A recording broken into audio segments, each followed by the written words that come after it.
ఇదొచ్చేసి custom built కారనమాట. So, భలే ఉంది గదా! మన షూ లాగా అండ్ ఇది డిస్‌ప్లే లాగా పెట్టారు. మేమైతే మొహాయి మ్యూజియంకొచ్చేసాము. ఇదొచ్చేసి సియాట్ల డౌన్ టౌన్‌లో ఉందనమాట. ఇది ఇన్‌సైడ్ ఇలా ఉంది.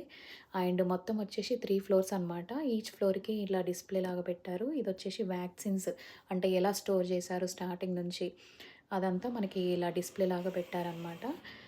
సో, మంచి ఇన్ఫర్మేషనల్ ఉన్నాయి అన్ని విషయాలు గానీ. సో, ఇదొచ్చేసి కిడ్స్‌కి ఐడియా వాళ్ళు ఓన్‌గా ఏదన్నా ఐడియా చేసేసి అలా బిల్డ్ చేయొచ్చు. అండ్ ఎవ్రీ ఫ్లోర్‌లో ఇన్ఫర్మేషనల్ లాగా డిస్‌ప్లే లాగా పెట్టారు. అంటే ట్రైన్ ట్రాక్స్ ఎలా బిల్డ్ చేశారు, అండ్ బ్రిడ్జ్‌లు ఎలా కట్టారు వాటర్ మీద. సో, అట్లా ఎన్ని ఇయర్స్ పట్టింది, అవన్నీ చాలా బాగా ఇన్ఫర్మేషన్ ఇచ్చారు. పిల్లలకి మిడిల్ స్కూల్ వాళ్ళకైతే అండ్ ఎలిమెంటరీ స్కూల్ వాళ్ళకి మంచి ఇన్ఫర్మేషన్ ఉంటది. సో, ఓల్డ్ టీవీస్ ఎలా ఉండేది, అప్పట్లో అల్ట్రాసౌండ్ స్కాను అంటే లోపల బేబీ ఉన్నప్పుడు ఎలా తీశారు. ఇదొచ్చేసి మొహాయి మ్యూజియం ముందు వ్యూ అనమాట.